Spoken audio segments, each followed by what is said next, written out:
기역과 니은의 관계는 어떠하냐. 근데 제가 객관적 귀속에 동그라미를 쳤죠. 전제 개념. 그리고 기역과 니은보다 더 중요해서 친 건 아니고요. 기역과 니은엔 기호가 있으니까 뒤에서 기역 니은에 대해서는 기역은 밑줄, 니은에 대해서는 물결 치거나 이런 식으로 처리하면 되니까. 그래서 여기서 세 단어 중 뭐 객관적 귀속이 제일 중요하다라기보다는 객관적 귀속을 이해 못하면 문제를 이해를 못해요. 자, 그럼 내용 봅니다. 기역과 니은에 대한 이해로 가장 적절한 거. 그때 여기부터 봐야지. 이러면 안 돼. 지문에 불필요한 부분은 없다고 생각하셔야 돼요. 객관적 귀속은 인과관계가 인정되는 결과를 행위자의 행위에 객관적으로 귀속시킨다. 자, 여러분 이런 어휘들이 어렵죠. 어휘력이 없으면 문해 자체가 어려운 건데 좀 천천히 다시 한번 볼게요.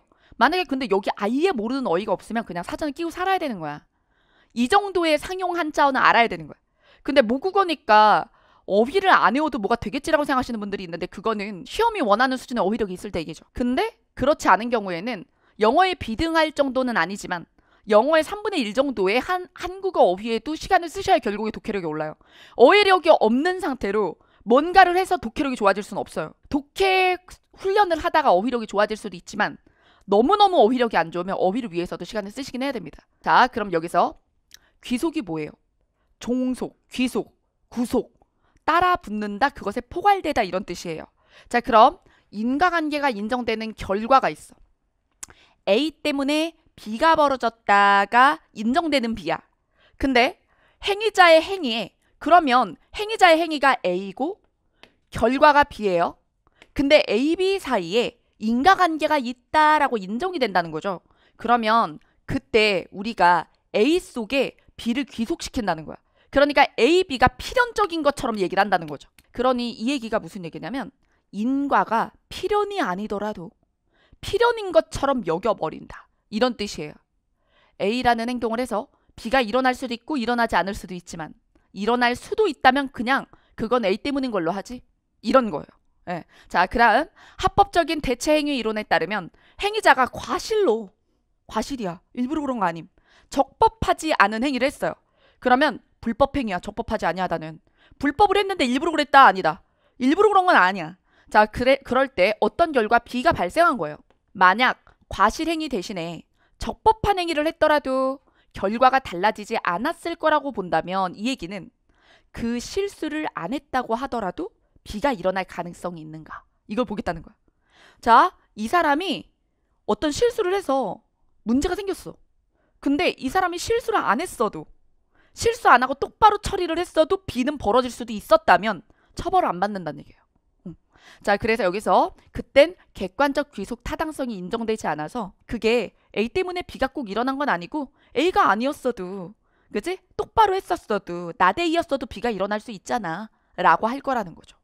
자, 그 다음 즉 일어난 결과에 대해 책임을 행위자가 지지 않게 된다. 벌받지 않는다. 이 뜻입니다. 자, 그 다음 니은입니다. 니은에서는 규범 보호 목적 이론에 따르면 법 규정에 어긋난 어떤 행위로 인해 이것도 그냥 불법 행위로 볼까요? 규정이 어긋나니까요.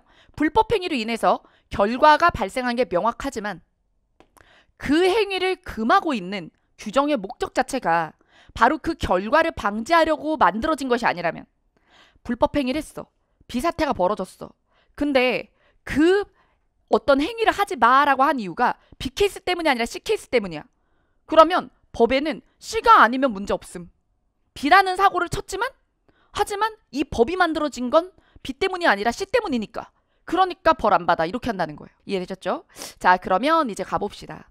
자, 1번이요. 기억은 원인 행위가 적법할 때만 인과관계 결과에 대한 책임이 성립하지 않는다.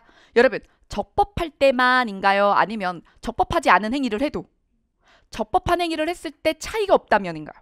그쵸? 후자죠? 네. 그러니까 1번의 뜻은 불법행위 하면 벌 받아야지 이런 뜻이에요. 근데 아까 우리가 읽은 기억으로 보면 불법행위를 했지만 적법행위 했을 때나 결과가 차이가 안 날 수 있다면 그럴 땐 벌 안 받는댔잖아. 자, 그 다음 2번 니은은 원인 행위를 금하는 법 규정의 취지를 고려한다. 그렇지. 무엇 때문에 이 법을 만들었는가? 그러면 법을 만든 이유에 해당되는 결과가 나온 게 아니면 그 법과 무관하니까 벌 주지 마. 이렇게 된다는 거야. 자, 그래서 인과관계의 성립 여부를 가린다. 여러분, 인과관계 성립 여부 가지는 게 아니에요. 처벌 여부를 가리죠. 책임 여부를 가린다고요. 그래서 이건 인과관계는 있더라도 에서 출발했잖아.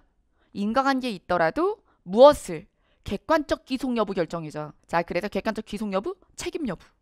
자, 그 다음 3번. 기억은 니은과 달리 괄호 원인 행위가 발생하지 않았더라도 동일한 행위가 발생할 결과가 가능성이 있는 경우에 적용된다. 여러분 여기서 원인 행위가 발생하지 않았더라도가 뭐냐면 적법해도 같은 결과 나올 수 있었잖아를 보는 게 맞죠. 그래서 답은 3번입니다. 자, 그 다음 니은은 기억과 달리라고 했는데 적법하지 않은 원인 행위를 한 행위자도 결과에 대한 법적 책임을 지지 않아도 되는 경우에 적용되는 이론이다 그랬는데 이건 기억과 달리의 표현이 잘못된 거죠. 그죠? 기억, 니은 다 마찬가지입니다. 둘 다 어떤 짓을 했어요. 했는데 처벌받지 않는 케이스에 대한 겁니다.